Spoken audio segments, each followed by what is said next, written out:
Hello दोस्तों, apex English classes में आपका स्वागत है। मैं हूं आपका दोस्त रोशन कुमार और आज हम लोग जो है प्रधान शिक्षक के एग्ज़ाम में जो सामान्य ज्ञान से 75 क्वेश्चन पूछे जाएंगे। उसमें बिहार के संदर्भ में बहुत सारे क्वेश्चन पूछे जाते हैं। ठीक है, तो आज हम लोग लेके आए हैं Bihar special. Okay, Bihar special लेकर आए हैं। ठीक है, बिहार स्पेशल लेके आए हैं और बिहार में ही बिहार का इतिहास हम लोग आज डिस्कस करेंगे। ओके, तो इस चैनल को सब्सक्राइब नहीं किए हुइएगा तो सब्सक्राइब कर लीजिएगा, क्योंकि जब मैं वीडियो डालूँगा आपको नोटिफिकेशन मिल जाएगा कि मैंने वीडियो अपलोड किया है और वो आसानी से आप देख पाइएगा। ओके, अन्यथा जब मैं वीडियो डालूँगा तो पता ही नहीं चलेगा कि मैंने वीडियो डाला या नहीं डाला। ओके, हम टारगेट रखे हुए हैं आपका जो फुल सिलेबस है, ठीक है, पूरे सिलेबस का है ना, हम डिस्कशन करवाएंगे और हम लोग टारगेट रखे हुए हैं कि 125 प्लस मार्क्स आपकी तैयारी हो जाए। और इस तैयारी से जो हम तैयारी करवा रहे हैं इससे हम 125 प्लस मार्क्स ला सकते हैं। आप वीडियो एकदम रेगुलर देखते रहिए। सेट प्रैक्टिस मैंने भी करवाया है, तो सेट प्रैक्टिस जो है सेट 1 से लेकर 10 तक करवा चुके हैं और 30 सेट प्रैक्टिस और करवानी है। ओके, तो सारे जो है सेट प्रैक्टिस एक कीजिए और एक कोई टॉपिक का वीडियो देखिए। डीएलएड से संबंधित जो जितने भी वीडियो है वो भी मैंने बना दिया है, वो भी आप प्लेलिस्ट पे जाके आप देख सकते हैं। ओके, तो चलिए हम लोग वीडियो शुरू करते हैं और पहला क्वेश्चन देखते हैं। और इसका पीडीएफ अगर चाहिए आपको, फ्री में पीडीएफ हम अवेलेबल करवाए हुए हैं। ओके, फ्री में पीडीएफ है। इस वीडियो के डिस्क्रिप्शन बॉक्स में आप जाइएगा तो टेलीग्राम का लिंक होगा, उस लिंक पे आप क्लिक कीजिएगा, उसको टच कीजिएगा तो आपको ज्वाइन करने के लिए कहा जाएगा। तो एपेक्स इंग्लिश क्लासेज बाय रोशन सर के नाम से है, वो आप क्या कीजिएगा, ज्वाइन कर लीजिएगा। ओके, चलिए हम लोग पहला क्वेश्चन देखते हैं। पहला में है बिहार के इतिहास में इतिहास के स्रोत क्या क्या है। ओके, बिहार के इतिहास में क्या क्या स्रोत है, कैसे हम बिहार के इतिहास को जानते हैं, है ना, यह कहाँ कहाँ से हमें जानकारी मिलती है, इसके बारे में हम लोग आज अध्ययन करेंगे। ओके, चलिए पहला क्वेश्चन है, प्राचीन बिहार के इतिहास के जानकारी के मुख्य स्रोत कौन कौन हैं। प्राचीन बिहार के इतिहास के जानकारी के जो मुख्य स्रोत है, प्रमुख स्रोत है, वो कौन कौन है। ठीक है, तो भवनावशेष है, मतलब जो पुराने ज़माने में जो बिल्डिंग बनी हुई है उसका जो अवशेष बचा हुआ है वह हमें बिहार के इतिहास के बारे में जानकारी देती है। सही बात है। यात्रा वृत्तांत, ठीक है, यहाँ पे नालंदा विश्वविद्यालय था, ठीक है, और वहाँ मतलब चीन से फाहियान ह्वेनसांग नालंदा आए थे, तो यात्रा वृत्तांत से भी हमें जो है बिहार के इतिहास के बारे में जानकारी मिलती है। ओके, अभिलेख, बहुत सारी अभिलेख है, शिलालेख है ना, जो भी हो, ताम्रलेख है, तो सब से हमें इतिहास के बारे में जानकारी मिलती है। तो आंसर 3 भी होगा। सिक्के, जो पुराने ज़माने में जो सिक्के चलते थे, है ना, सोने के सिक्के हो, चांदी के सिक्के हो, तांबे के सिक्के हो, जो भी हो, मिट्टी का सिक्का हो, सब सिक्के से भी इतिहास की जानकारी हमें बिहार के बारे में मिलती है। धार्मिक ग्रंथ भी है, उससे भी हमें बिहार के बारे में जानकारी मिलती है। तो आंसर क्या होगा, 1 2 3 4 5 सारा आंसर होगा। आंसर क्या होगा, डी नंबर। यह सारे जो है यह बिहार के इतिहास के बारे में हमें जानकारी देती है। ओके, सारे, ठीक है, तो आंसर क्या होगा जाएगा, डी नंबर। चलिए नेक्स्ट क्वेश्चन देखिए। प्राचीन पाटलिपुत्र के संबंध में जानकारी के स्रोत हैं। जो प्राचीन काल में जो पाटलिपुत्र था, अभी जो पाटलिपुत्र पटना शहर में जाएगा तो पाटलिपुत्रा है, ठीक है, उस पाटलिपुत्रा की बात नहीं बोल रहे हैं। जो प्राचीन जो पाटलिपुत्र थे, है ना, पाटलिपुत्र मतलब कोई पुत्र सानु नहीं था, पाटलिपुत्र जगह का नाम है, ठीक है, पटना का पुराना नाम। तो प्राचीन पाटलिपुत्र के संबंध में जानकारी के स्रोत कौन कौन है, तो भवनावशेष भी है, यात्रा वृत्तांत भी है, धार्मिक ग्रंथ भी है, उपयुक्त सभी। आंसर क्या होगा, उपयुक्त सभी। मतलब पाटलिपुत्र, प्राचीन पाटलिपुत्र के बारे में जानकारी हमें भवनावशेष से मिलता है, जो खंडर उंडर बचा हुआ है, जैसे नालंदा विश्वविद्यालय का खंडर भी बचा हुआ है। यात्रा वृत्तांत, जो भी यात्री यहाँ आए, यात्रा किए, ठीक है, उन्होंने अपनी यात्रा वृत्तांत में बिहार के बारे में बहुत कुछ लिखे, उससे भी हमें बिहार के बारे में जानकारी मिलती है। और जो धार्मिक ग्रंथ लिखे गए हैं उससे भी हमें बिहार के इतिहास के बारे में, प्राचीन पाटलिपुत्र के बारे में जानकारी मिलती है। ठीक है, तो आंसर क्या होगा डी, उपयुक्त सभी, एक ए बी सी तीनों होगा। ठीक है, थर्ड नंबर क्वेश्चन देखिए, बिहार में मौर्यकालीन अभिलेख प्राप्त हुए हैं। तो बिहार में जो मौर्यकालीन अभिलेख है, मतलब मौर्य साम्राज्य जिस समय था उस समय का जो अभिलेख है वह कहाँ से प्राप्त हुआ है? ओके, तो वह प्राप्त हुआ है आपको लौरिया अरेराज से प्राप्त हुआ है, लौरिया नंदनगढ़ से प्राप्त हुआ है, सासाराम से प्राप्त हुआ है, रामपुरवा से प्राप्त हुआ है। ओके, सासाराम से प्राप्त हुआ है, ठीक है, तो क्या होगा 2 3 4 5। ओके, आंसर क्या होगा सी नंबर। ठीक है, मतलब पाटलिपुत्रा से हमें मौर्यकालीन अभिलेख प्राप्त नहीं हुआ है, बाकी लौरिया अरेराज, लौरिया नंदनगढ़, ठीक है, सासाराम और रामपुरवा से प्राप्त हुआ है। आंसर क्या होगा सी नंबर। 4 नंबर क्वेश्चन देखिए, अशोक का लघु शिलालेख फर्स्ट प्राप्त हुआ है। अशोक का जो लघु शिलालेख है, जो छोटकिनमा शिलालेख है, वह कहाँ से प्राप्त हुआ है? तो सासाराम से प्राप्त हुआ है। आंसर क्या होगा ए नंबर। वह कहाँ से प्राप्त हुआ है? ए नंबर, सासाराम से। बिहार से प्राप्त मौर्यकालीन अभिलेखों की भाषा है, मतलब मौर्य काल में जो अभिलेख लिखा गया है वह किस भाषा में लिखा गया है? ओके, किस भाषा में, उस भाषा के बारे में पूछ रहा है कि कौन सी भाषा में लिखा गया है। तो वह दोस्तों प्राकृत भाषा में लिखा गया है। आंसर क्या होगा बी नंबर। आंसर क्या होगा बी, प्राकृत भाषा में मौर्यकालीन अभिलेख लिखा गया है। ओके, पूछेगा कि प्राकृत भाषा में कौन सा अभिलेख लिखा गया है? तो मौर्यकालीन अभिलेख लिखा गया है। ठीक है, या मौर्यकालीन अभिलेख किस भाषा में लिखा गया है? तो प्राकृत भाषा में। प्राकृत भाषा मतलब होता है नेचुरल लैंग्वेजेज। ओके, ये नेचुरल लैंग्वेजेज में यह मौर्यकालीन अभिलेख लिखा गया है। ओके, चलिए नेक्स्ट क्वेश्चन देखिए, 6 नंबर, बिहार से प्राप्त मौर्यकालीन अभिलेखों की लिपि है। लिपि कौन सी है? भाषा और लिपि में क्या होती है? अंतर होता है।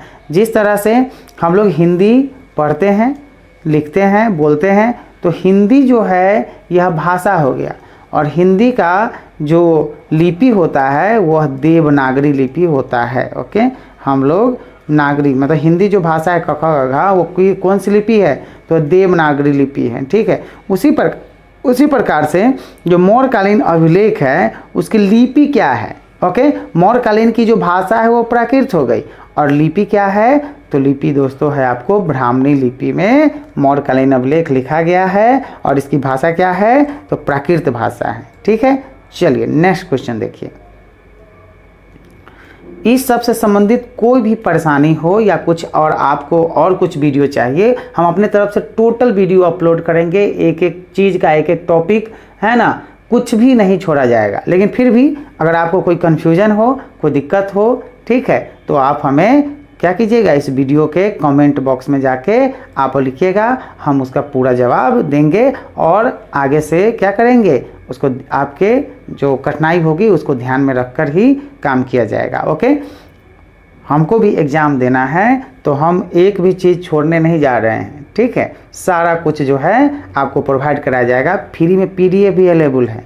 ठीक है, PDF के लिए आपको मेरा एक ही मकसद है कि आप लोग अच्छे से पूरी तरह तैयारी कर ले, और आप लोग नहीं, हम लोग, मैं भी उसमें तैयारी कर रहा हूँ। ठीक है, मुझे भी जो है प्रधान शिक्षक का एग्ज़ाम देना है, तो साथ में तैयारी करेंगे तो अच्छे से होगा। ठीक है, इसके लिए कोई पैसा वैसा आपको नहीं लगने जा रहा है। ठीक है ना, तो ऐसा नहीं है कि हाँ हम कमाने के लिए ऐसा कर रहे हैं, ऐसा कोई बात नहीं है। ठीक है, हम पढ़ाते हैं इंग्लिश।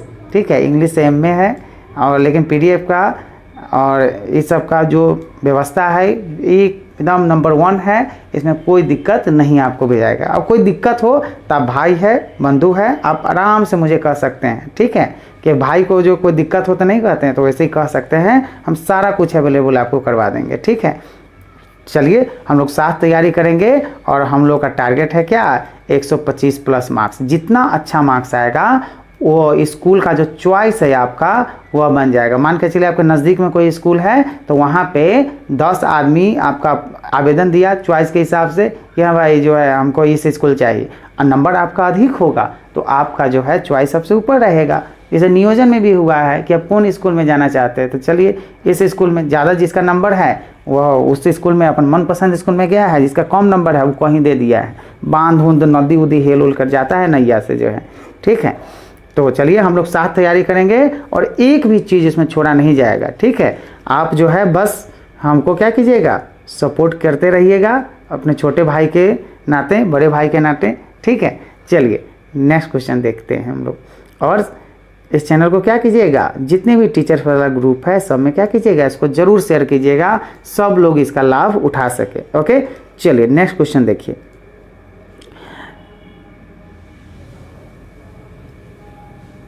बिहार में मौर्यकालीन अभिलेख किस स्थान से प्राप्त नहीं हुए हैं? ओके, किस स्थान से प्राप्त नहीं हुए हैं? तो मौर्यकालीन अभिलेख जो है, इससे पहले वाला क्वेश्चन में भी था, मौर्यकालीन अभिलेख जो है किस स्थान से प्राप्त नहीं हुए हैं? तो सासाराम से प्राप्त हुए किया है, लौरिया नंदनगढ़ से प्राप्त हुए किया है, लौरिया अरेराज से प्राप्त हुए किया है, पाटलिपुत्र से बस मौर्यकालीन इतिहास का जो अभिलेख है वह प्राप्त नहीं हुआ है। ओके, पाटलिपुत्र से नहीं हुआ है। ओके, चलिए नेक्स्ट क्वेश्चन। मौर्यकालीन स्थापत्य कला के साक्ष्य प्राप्त हुए हैं।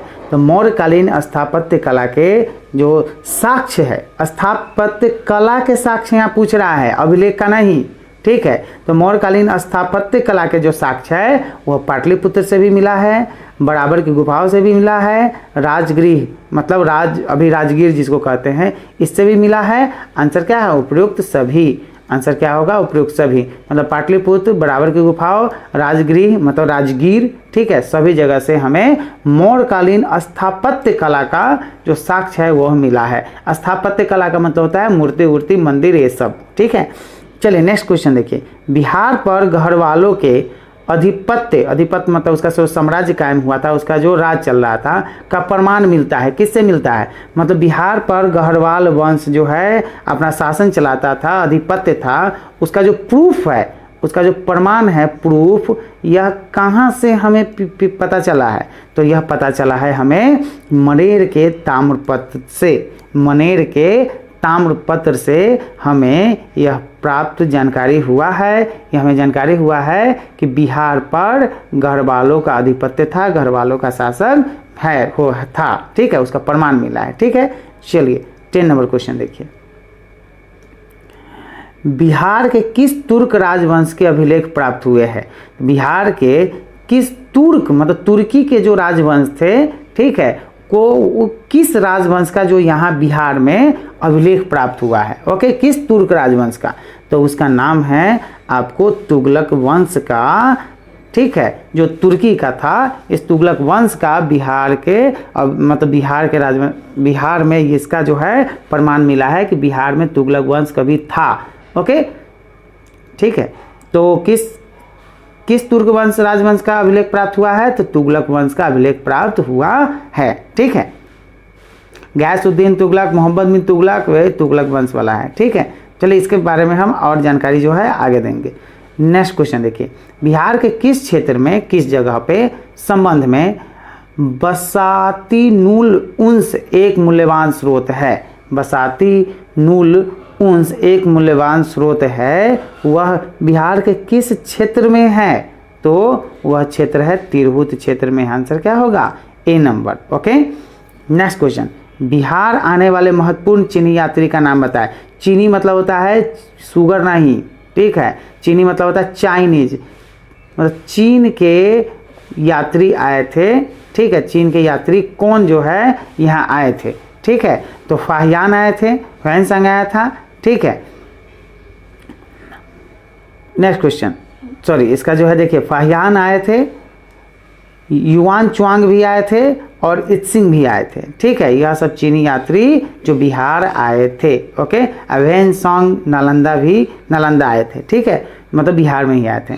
तो आंसर क्या होगा, डी नंबर। मतलब फाहियान, युआन चुआंग और इत्सिंग, ठीक है, यह सब बिहार आए थे। यह कौन से यात्री थे? चीनी यात्री थे। चीनी मतलब चाइना के थे, चीन देश के वासी थे और वहाँ से भारत के बिहार राज्य में वह आए थे, बिहार प्रदेश में आए थे, ठीक है। चलिए नेक्स्ट क्वेश्चन देखिए। मुगल काल में, मुगल काल मतलब समझ ही रहे हैं, अकबर बाबर वाला से है। मुगल काल में बिहार आने वाला प्रथम विदेशी यात्री कौन था? मुगल काल में बिहार जो आने वाला प्रथम है ना, विदेशी यात्री का कौन था, तो मुल्ला, इसका जो है मुल्ला तकिया जो है बिहार आया था। ओके, आया था सब था, लेकिन बिहार में प्रथम विदेशी यात्री जो मुगल काल में आया था, है ना, वह कौन था, तो वह था मुल्ला तकिया। आंसर क्या होगा, मुल्ला तकिया जो है मुगल काल में बिहार आने वाला प्रथम विदेशी यात्री था। ठीक है, नेक्स्ट क्वेश्चन, निम्नलिखित यूरोपीय यात्रियों में कौन बिहार नहीं आया था। ओके, ये 4 ऑप्शन दिया हुआ है, इन चारों में जो है 3 बिहार आया था और 1 बिहार नहीं आया था। तो बिहार जो नहीं आया था उसको हमको चुनना है। तो पहले बिहार आने वाले देख लीजिए, तो मैंड्रिक जो है बिहार आया था, जॉन मार्शल बिहार आया था और पीटर मुंडी बिहार आया था। बस कौन नहीं आया था, तो फ्रांसाई बर्निए जो है यह बिहार जो है नहीं आया था। यह सब टोटल जो चारों है यूरोप का ही है, लेकिन जो नहीं आया था वो क्या है, फ्रांसाई बर्निए था जो बिहार नहीं आया था। मैंड्रिक आया था, जॉन मार्शल आया था, पीटर मुंडी आया था। तो आंसर क्या होगा, सी नंबर। चलिए, एक किताब है, एक कृति है, ठीक है, बहारिस्ताने गैबी किसकी रचना है। बहारिस्ताने गैबी किसकी रचना है, तो यह रचना है मिर्जा नाथन की। आंसर क्या होगा, बी नंबर। यह एक बुक है, यह एक रचना है, जो किसकी रचना है, तो मिर्जा नाथन की यह रचना है। आंसर क्या होगा, बी नंबर। नेक्स्ट क्वेश्चन देखिए,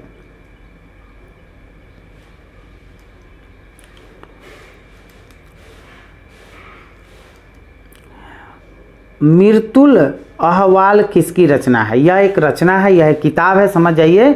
ठीक है, मिर्तुल अहवाल यह एक किताब है और कह रहा है इसको किसने लिखा है, तो इसको लिखा है मुल्ला बहबहानी ने।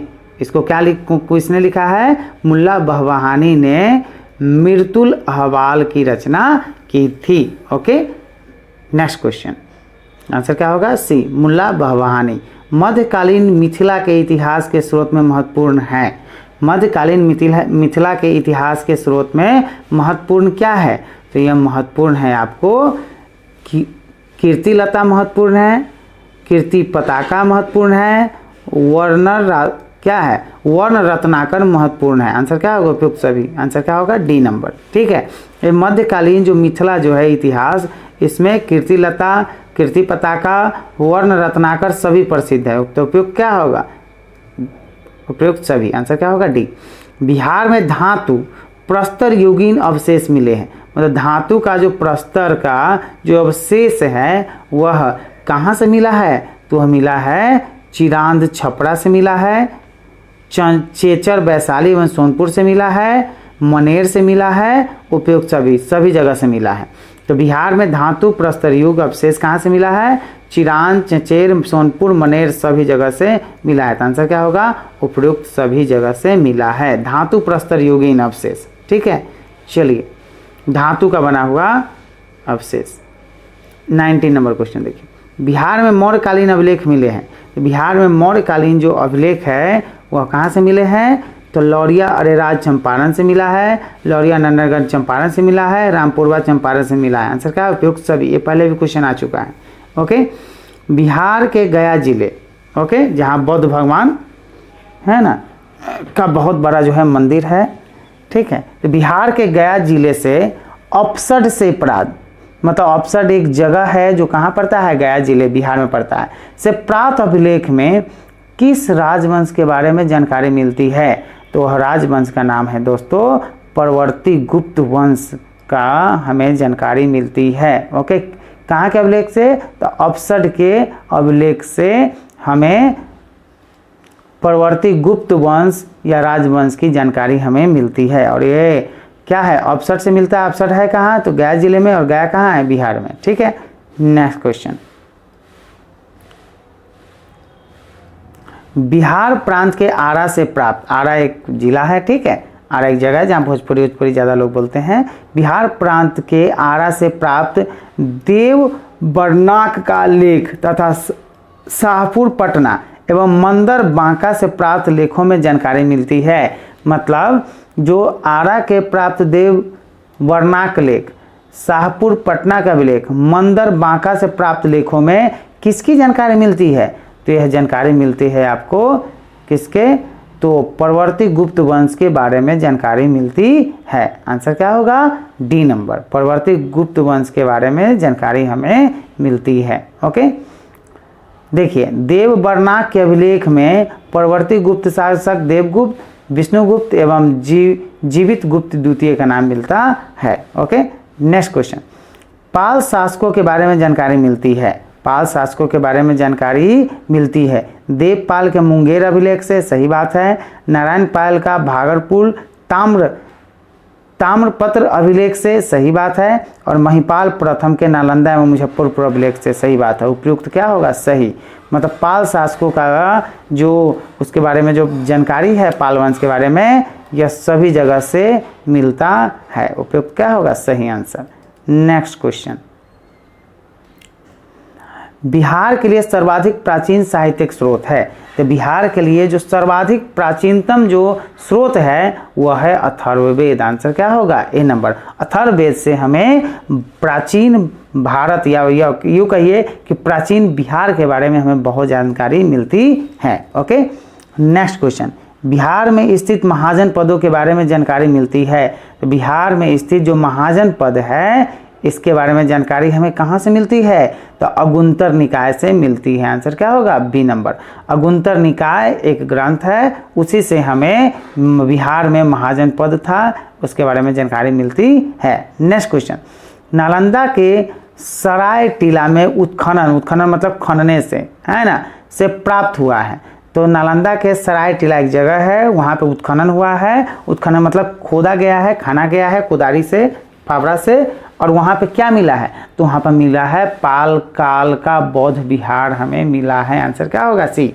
मतलब पाल वंश या पाल वंश के काल का जो बौद्ध विहार था वो हमें कहाँ से मिला है? नालंदा के सराय टीला से मिला है। आंसर क्या होगा? C number. Okay, next question,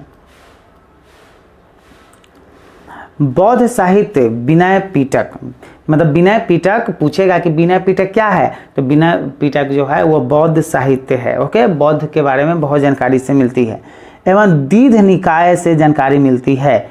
okay, Vinaya Pitaka और दीध निकाय दोनों बौद्ध साहित्य है। इस दोनों से हमें किसके बारे में जानकारी मिलती है? तो इस दोनों के बारे में हमें जानकारी मिलती है मगध के राजतंत्र एवं वैशाली के गणतंत्रों के बारे में एवं मौर्योत्तर विहार के बारे में। आंसर क्या होगा? ए और बी दोनों। तो इसमें कौन होगा? उपयुक्त ए और बी दोनों के बारे में हमें जानकारी मिलती है। ओके, मगध के राजतंत्र के बारे में जानकारी मिलती है, वैशाली के गणतंत्र के बारे में और मौर्योत्तर विहार के बारे में जानकारी मिलती है। उपयुक्त क्या होगा? ए और बी दोनों। आंसर क्या होगा? सी। बिहार में बड़े पैमाने पर बहुत बड़ी मात्रा में उत्खनन कार्य करवाने वाला तथा कई प्राचीन स्थलों की खोज करने वाला पुरातत्ववेत्ता था। आर्कियोलॉजिस्ट कौन थे? कौन व्यक्ति जो थे वह बिहार में उत्खनन करवाकर और कई प्राचीन स्थलों की खोज की, बहुत पैमाने पर उत्खनन करवाया। तो उस व्यक्ति का नाम है कनिंघम। आंसर क्या होगा? डी। उस व्यक्ति का क्या नाम है? कनिंघम, अलेक्जेंडर कनिंघम है। ठीक है, इसका पूरा नाम क्या है? Alexander Cunningham. ठीक है, नालंदा में स्थित बड़ा गांव, नालंदा महाविहार का पता किसने लगाया? ओके, मतलब नालंदा में बड़ा गांव स्थित है, नालंदा महाविहार का, इसका पता किसने लगाया था? तो इसका पता जो है अलेक्जेंडर कनिंघम ने लगाया था। आंसर क्या होगा? बी। और यहाँ से जो नालंदा स्थित बड़ा गांव महाविहार जो है, नालंदा महाविहार, वहाँ से क्या मिला है? वहाँ से दो अभिलेख भी मिले हैं जिन पर नालंदा का नाम उत्कीर्ण है। बिहार शरीफ में कुमार गुप्त प्रथम और संत गुप्त का प्रसिद्ध स्तंभ भी प्राप्त हुआ है। कनिंघम ने बोध गया के मंदिर को भी खोजा था।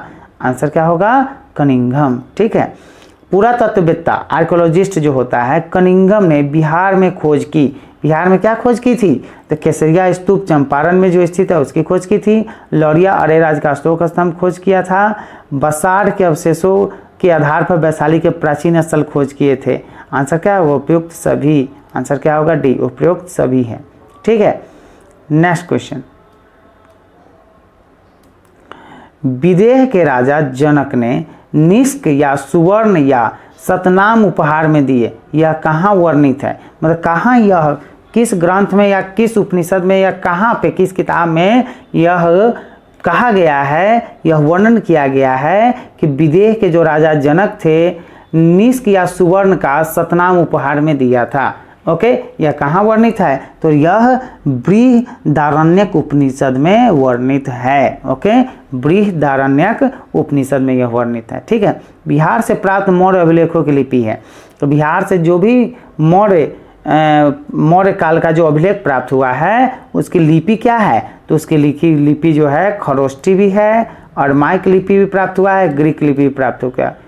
नहीं, अभिलेखों से प्राप्त जो है ओके, ये सब लिपि नहीं है, इसका तो ब्राह्मणी लिपि आगे भी बताए थे। इसका कौन है? ब्राह्मणी लिपि जो है बताए थे। ब्राह्मणी लिपि जो है यहाँ प्राप्त हुआ था। तो आंसर क्या होगा? उपयुक्त में से कोई नहीं। आंसर क्या होगा? डी।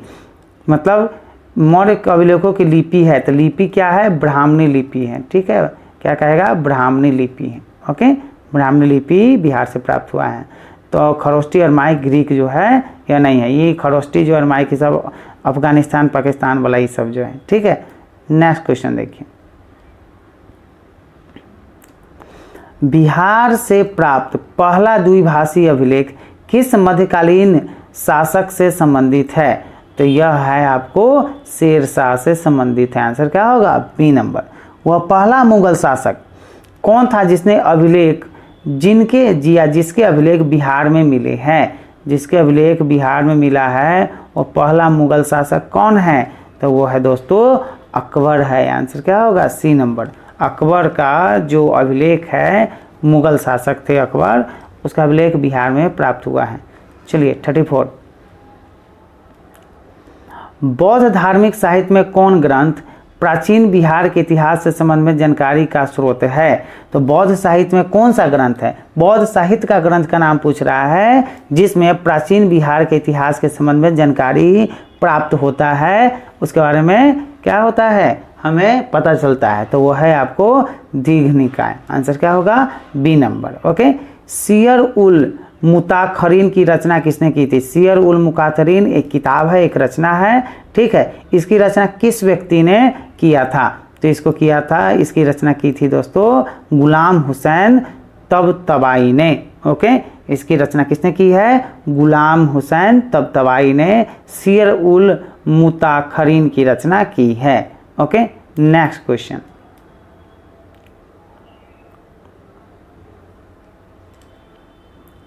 थोड़ा सा छोट कर देते हैं। ठीक है, मध्यकालीन बिहार से संबंधित इन स्रोतों का सही सुमेलित कीजिए। ठीक है, तो सही सुमेलित कीजिए। ठीक है, तो आंसर क्या है? B number. ठीक है, मतलब ए का क्या होगा? रियाज उस सुल्तानीत गुलाम हुसैन सलीम। ठीक है, यह रियाज ए जो है यह किताब है, यह सब क्या है? बुक है, और इसके ये क्या है? राइटर है। तो बुक और राइटर में मतलब कौन लिखा है इसको मिलान करना है। ओके, तो क्या होगा? पहला देखिए आंसर बी। तो ए का जो है 2 है, रियाज उस सतालीन गुलाम हुसैन सलीम ने लिखा है। ओके, और तारीख़े शेरशाही जो है अब्बास सरवानी ने लिखा है। ओके, उसके बाद वाक़ियाते मुस्ताकी रिज्जू लाह ने लिखा है। ओके, उसके बाद है अफसानाए शाह, यह शेख कबीर ने लिखा है। उसके बाद जो है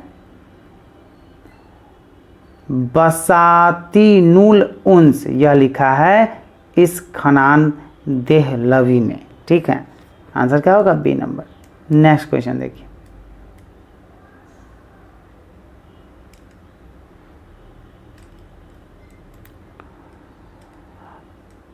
मुल्ला बहानी यात्री थे। जो मुल्ला बहानी थे वह कहाँ का यात्री थे? तो वह ईरान के यात्री थे। ओके, मुल्ला बहानी के यात्रा वृत्तांत या यात्री वृत्तांत से आधुनिक बिहार के बारे में जानकारी मिलती है। आंसर क्या होगा? C number.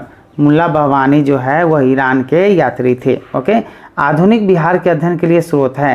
तो आधुनिक बिहार के अध्ययन के लिए जो है फ्रांसीसी बुकार्दन द्वारा संकलित विभिन्न रिपोर्ट, सही बात है, district gazetteer land survey and statement report, fort William India house correspondence series. Answer क्या होगा? D number. ठीक है, यह सारा जो है बिहार के अध्ययन का स्रोत है। 39 नंबर क्वेश्चन देखिए। कौटिल्य के अर्थशास्त्र, ये मिटाया गया हुआ है, अर्थशास्त्र इसको पढ़िए। कौटिल्य के अर्थशास्त्र में किस पहलू पर प्रकाश डाला गया है? तो यह इसका पहलू है दोस्तों राजनीतिक नीतियाँ। कौटिल्य या चाणक्य के अर्थशास्त्र में किस पहलू पर प्रकाश डाला है? राजनीतिक नीतियों पर प्रकाश डाला है। ठीक है। अपसर, गया से प्राप्त एक मंदिर का भग्नावशेष प्राप्त हुआ है। इसके दीवारों पर कथा दृश्य अंकित है। किसका कथा दृश्य अंकित है? तो रामायण का कथा दृश्य अंकित है। ओके, रामायण का कथा दृश्य अंकित कहाँ है? तो अपसर, गया से प्राप्त एक मंदिर का जो भग्नावशेष जो खंडर था उससे इसके दीवारों पर है ना दृश्य अंकित किया गया है रामायण का। ठीक है। अब इस चैनल को सब्सक्राइब कर लीजिएगा। ओके, और यह वीडियो आपको कैसा लगा कमेंट करके ज़रूर बताइएगा। ठीक है। अगर इसमें कोई सुधार चाहिए, कोई दिक्कत हो तो आप मुझे एकदम खुल के बोलिए भाई की तरह। ठीक है, हम उसका पूरा जो है आपको ख्याल रखेंगे। इसके लिए बहुत मेहनत करना पड़ता है, वीडियो कटिंग वटिंग दुनिया जहान करने बहुत समय लगता है। ठीक है, तो इसको अपने दोस्तों के साथ क्या कीजिएगा, शेयर ज़रूर कीजिएगा और इस चैनल को अपना प्यार और सपोर्ट दीजिएगा। ठीक है, चलिए तब तक के लिए जय हिंद, जय भारत।